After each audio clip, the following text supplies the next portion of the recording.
Oke, Assalamualaikum. Di konten ini, gue mau sedikit membahas tentang Mass Hilgers, karena bagi gue udah cukup dahsyat serangan-serangannya, nggak masuk di akal, gila buat gue. Mudah-mudahan kalian nggak ada di barisan sana. Gue berharap kalian tuh menilai sesuatu dengan sangat objektif. Jangan sampai kita ngebela orang yang udah nggak ada di timnas.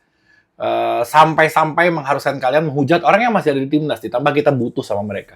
Oke, ini sudah lewat, jasanya sudah kita berkali-kali udah gue bahas di konten gue, apresiasi gue terhadap pelatih lama, tapi ya tetap sepak bola kita mesti berlanjut gitu. Jangan diganggu, jangan dihilangkan keharmonisannya. Jadi gue mencatat beberapa yang terjadi tentang Mass Hilgers ini, dan gue akan menyampaikan pendapat gue.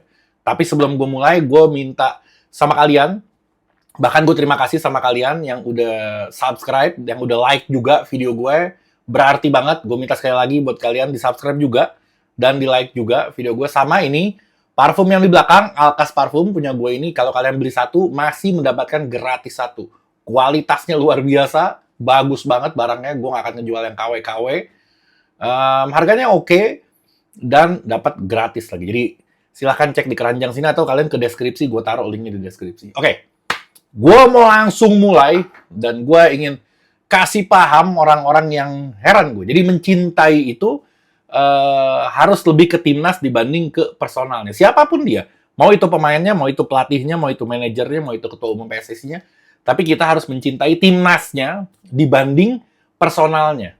Jadi ini bagi gue udah melihat, oh ini kayak agak berlebihan gitu. Oke, kita apresiasi. Gue udah bahas berkali-kali di konten gue mengapresiasi kinerjanya, bahkan salut banget. Dan gue orang yang cukup puas dengan peraihan itu. Tapi udah selesai gitu. Udah nggak bisa. Lu mau ngapain lagi? Lu udah nggak bisa ngelakuin apa-apa lagi. Lu udah nggak bisa berbuat apa-apa lagi. Terus malahan dengan yang lu perbuat itu justru merugikan timnas dan diri kalian sendiri. Ini lo yang gue maksud, bukan kalian yang nonton gue pastinya, karena kalian akalnya sehat. Yang gue maksud adalah orang-orang yang menghujat pemain, menghujat beberapa pemain timnas yang mereka sangka itu dialah penyebab Sintayong dipecat. Ini bagi gue nggak beralasan. Walaupun federasi yang memunculkan itu, ya itu maunya mereka gitu. Jangan terus kalian kepancing, malahan lu dikasih senjata ya lu tembak-tembakin sembarangan gitu. Harusnya jangan. Kalau dikasih senjata lu simpen aja. Kenapa jadi lu harus melukai teman-teman lu sendiri gitu, bangsa dan negara lu sendiri. Itu poin awalnya. Jadi gue mau ngebahas gini. Dia dihujat itu karena nggak posting. Di alasannya juga lucu lagi. Dihujat karena telat posting ngucapin selamat tinggal ke Sintayong. Ini pemain, nggak semuanya pemain timnas kita itu aktif di media sosial. Kita ngeliat kayak contoh Sandy Walsh agak aktif, terus kayak si Justin Hubner aktif banget. Terus ada beberapa lah, Tom Haye oke lah lumayan. Banyak banget lah pemain bola yang aktif. Ada juga yang nggak aktif sama sekali, bahkan fair dong di podcastnya Highway itu. Dia bilang, gue mau posting, bingung apa yang mau gue posting gitu. Saking dia nggak medsos banget gitu. Mass Hilgers mungkin salah satunya. Dia nggak medsos banget, dan dia diharapkan untuk ngucapin selamat tinggal, karena dia lagi nggak aktif mungkin, jadi dia nggak ngucapin aja. Buktinya dia ngucapin. Nanti akan gue tampilkan di akhir klarifikasi dan ucapan dari dia. Dan nggak ngucapin itu bukan berarti dia penyebabnya. Jadi, wah ini orang nggak ngucapin, berarti gara-gara dia nih. Nggak begitu. Masa sesimpel itu? Nggak selamanya orang tuh megang handphone. Dia di Eropa tuh jadwal dia padat banget. Dia mesti latihan, dia mesti ini, dia mesti itu. Nggak nafsu dia megang handphone. Jadi jangan disalahkan hanya karena alasan yang bagi gue nggak seharusnya sampai sehujatan itu gitu. Maksudnya kalau misalkan lu ngingetin, Mes, lu harus ngucapin Sintayong nih. Lu kalau masih ngingetin masih oke, tapi ini hujatan, caci maki. Bahkan Mass Hilgers ini dianggap penyebab dari dikeluarkannya Sintayong. Fitnah itu. Belum tentu seperti itu kejadiannya. Oke, dia sampai bilang kayak gini.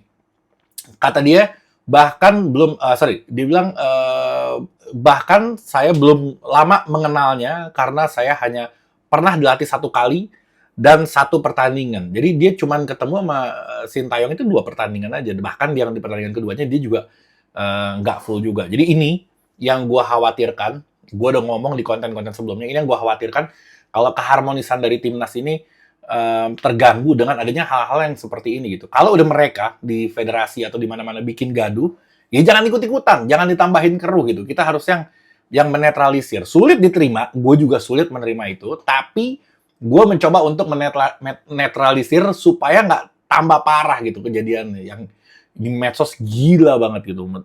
Kita harus menjadi bagian yang lo kalau ada api ya lo jadi airnya gitu maksud gue. Oke? Yang gue bikin yang gue bikin lucunya buat gue, ini mungkin silakan kalau gue salah kalian koreksi di kolom komentar. Dulu kita kecewa dengan Bung Toel dan kawan-kawan ini yang mengkritik pelatih dan PSSI terus-terusan gitu, nggak ada berhentinya. Nah sekarang mereka udah adem-adem aja, mereka udah nggak sebegitunya. Nah kita nih, netizen kita ini justru juga sekarang kayak dunia terbalik. Netizen kita ini justru yang mengkritik pelatih baru sama PSSI, sedangkan yang tadinya mengkritik jadi enggak. Nih lo paham nggak? Jadi posisinya kayak di switch gitu. Kayak lo yang dulu kan nggak suka dengan perlakuan itu dulu kan. Nah kenapa lo sekarang melakukan hal yang sama? Itu yang membuat gue agak kecewa. Lo nggak suka sama hal itu, tapi sekarang lo melakukan itu. Gitu. Jadi standar ganda sih buat gue. Jadi move on aja, selesai. Lo udah diganti, lo nggak bisa berbuat apa-apa lagi, nggak ada daya upaya untuk mengganti itu, nggak bisa, udah. Bahkan gue ngomong di konten sebelumnya, gue bilang, oke, sekarang lo masih mengkritik calon pelatih baru, Patrick Kluivert, lo kritik aja terus, nggak apa-apa ya.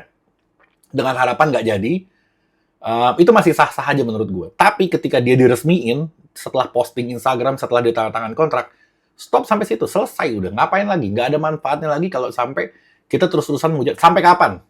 Sampai kapan? Ini memang dilema ya. Kalau misalkan nanti kalian menghujat, tiba-tiba dia bagus, nanti bingung sendiri kan. Oke, tapi pun kalau misalkan kalian bela-bela ternyata nanti dia jelek, itu bingung sendiri. Makanya gue memposisikan gue itu di tengah-tengah. Gue nggak yang pro sama sekali dan gue yang nggak kontra sama sekali. Tengah-tengah aja gitu. Gue dari tengah-tengah dengan berharap timnas menjadi bagus. Jangan sampai ada komentar-komentar. Kita lihat aja nanti lawan Australia.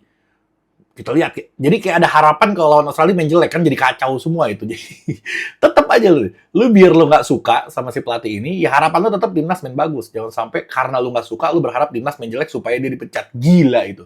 Nggak lolos Piala Dunia, Bung. Jangan doa tuh yang baik-baik aja gitu. Oke? Kalian koreksi apa yang menurut kalian salah dari gue. Ya gue ngomong apa yang ada di hati gue aja. Jadi kalian juga bisa komen, bebas. Kalian ngomong aja apa yang di hati kalian. Nggak ada masalah juga. Oke? Dulu sekedar mengingatkan, dulu itu di zamannya Luis Milla diganti, gue itu lebih heboh juga sebenarnya. Cuman medsos nggak segila sekarang memang, tapi itu heboh. Gak terima setengah mati, ini Luis Milla akan membawa kita luar biasa. Memang bagus deh, pantas kita kecewa itu. Bahkan Sintayong pas baru masuk ke timnas juga, banyak yang kayak sekarang ngungkit-ngungkit Kluivert diungkit-ungkit bahwa dia judol apa segala macam. Dulu juga sama. Sintayong itu sejarahnya, dia dilemparin telur misalkan di tim sebelumnya, itu tuh diungkit-ungkit waktu itu. Kalau kalian nggak inget, gue ingetin. Waktu itu tuh diungkit-ungkit. Nah, ternyata Sintayong bisa membuktikannya dengan kualitas yang super luar biasa bagus sampai kita di tahap ini. Tahap yang kita nggak pernah sangka-sangka. Nah, sekarang Patrick Kluivert bisa jadi terjadi yang sama. Sekarang dihujat-hujat, siapa tahu nanti dia bisa bagus sama dengan yang Sintayong lakukan. Bahkan harapan kita lebih dari itu, insya Allah. Oke? Dan asisten yang dibawanya juga bukan asisten sembarangan. Bukan asisten kaleng-kaleng. Ini penuh pengalaman dan sampai disebut profesor bahkan si Pastur ini bagus banget lah. Intinya kalau lu mau banding-bandingin, bahkan gue ngedenger Pak Effendi Ghazali di TV One, itu agak kaget juga gue ngedenger fakta itu, yang dia bilang, loh, asisten pelatih striker yang kita punya di eranya Sintayong, dia bilang, itu dari 57 game di timnasnya, itu orang ngegolin cuma 5. Dibandingin sama dia, sama Widodo Cahyono Putra. Ini kata Pak Effendi Ghazali ya, bukan kata gue. Dia bilang, Widodo main 55 kali itu 14 gol. Lah seharusnya Widodo dong yang jadi asisten pelatih striker. Kenapa orang ini? Maksudnya, mungkin poinnya adalah, yang nggak bagus-bagus banget juga gitu si pelatih striker ini, tapi kok masih tetap diiyakan sama federasi. Mungkin poin dia ke arah sana. Ini apa namanya kata-kata dari si Pak Effendi Ghazali. Oke, sekarang gue mau bacain sedikit dan gue akan tampilkan juga di layar tentang klarifikasi dari Messilgers yang gue bacanya malu gitu. Oke, dibilang teman-teman garis besarnya aja sambil kalian baca ya. Maaf, karena saya jarang online beberapa hari atau minggu terakhir, saya mengalami beberapa kemunduran karena cedera dan mencabut keempat gigi bungsu saya. Jontor tuh dia. Oke, jadi saya butuh waktu untuk pulih secara fisik dan mental. Giginya dicabut, dihajar semua. Mungkin bengok mukanya, jadi dia nggak sempat boro-boro dia mau posting. Nggak nafsu dia mungkin. Oke. Besok saya akan merekam beberapa hal, bayangin sampai dia yaudah deh gue posting aja deh supaya lu pada nggak protes gitu, sampai dia harus melakukan hal itu. Beberapa hal yang lakukan setiap hari untuk comeback saya, jadi nantikan saja. Pada akhirnya tetaplah positif setelah mendengar beberapa hal negatif tentang situasi pelatih Indonesia. Sangat sedih mendengar berita itu. Saya tidak benar-benar mengenal pelatih karena saya pernah bertemu dengannya sekali dan pada periode kedua saya mengalami masalah fisik yang tadi udah bahas di awal. Terus itulah sebabnya saya juga cedera. Itu juga langsung membantah semua orang yang menyebarkan hal-hal negatif, kebencian, dan berita palsu tentang pemecatan pelatih dan saat saya tidak menghadiri periode internasional terakhir. Jadi bukan karena dia, menurut dia bukan karena gara gue. Kenapa jadi gue yang disalahin? Begitu kurang lebihnya. Terus artinya terima kasih Tuhan atas semua berkat yang diberikan setiap hari dan orang-orang yang jujur dan memberikan dukungan yang nyata. Semoga Tuhan memberkati kalian semua. Semoga tahun 2025 menjadi tahun yang luar biasa bagi Anda dan keluarga Anda. Gila lu, ini orang dihajar tapi dia masih berpositif dan dia masih mengajak kita untuk berpositif. Ini yang gue bilang bisa mengganggu keharmonisan ya kayak gini. Dia nggak biasa dapat tekanan, kecuali pemain yang main di Liga Inggris ya. Mungkin Liga Inggris tuh medianya lebih gila lagi. Mereka mungkin terbiasa. Tapi kalau yang main di Liga Belanda, kayaknya dia sorotan untuk ke publikasinya tuh agak kurang di sana. Nggak populer-populer amat, medianya juga nggak serem-serem, masih oke-oke aja, kayaknya lebih bersahabat. Di Indonesia dihajar segininya, akhirnya dia kaget nanti. Dia kaget, terus dia males mainnya, apa segala macam. Ya, pemain profesional nggak mungkin lah, karena dihujat dia males. Tapi takutnya ada sisi sedikit yang menyebabkan dia tuh jadi nggak fokusnya, jadi nggak maksimal gitu. Itu yang membuat gue kenapa gue bawel banget gitu untuk menetralisir suasana ini. Jadi gue bawel bukan ngebela yang baru, gue bawel bukan menghujat yang lama, tapi gue bawel itu untuk menetralisir suasana. Tujuan gue itu, nggak ada tujuan yang lain. Apa kepentingan gue ngebela-bela si Patrick Kluivert? Kenal juga kagak gue sama dia. Terus apa pentingnya gue ngehujat Sintayong? Ya justru gue harus terima kasih sama dia udah sampai ke level yang luar biasa pencapaian ini. Jadi jangan ragukan support gue ke timnas. Lo yang udah nonton gue lama, tahulah seberapa besar support gue terhadap timnas Indonesia. Jadi gue minta sama kalian, kita harus rada-rada soft lah. Kita harus rada-rada santuy dikit. Jangan terlalu menggebu-gebu kayak tantrum gitu. Jangan sampai kita berubah posisi dengan orang yang kita benci sebelumnya. Itu pesan gue, oke? Sekian dari gue. Assalamualaikum warahmatullahi wabarakatuh.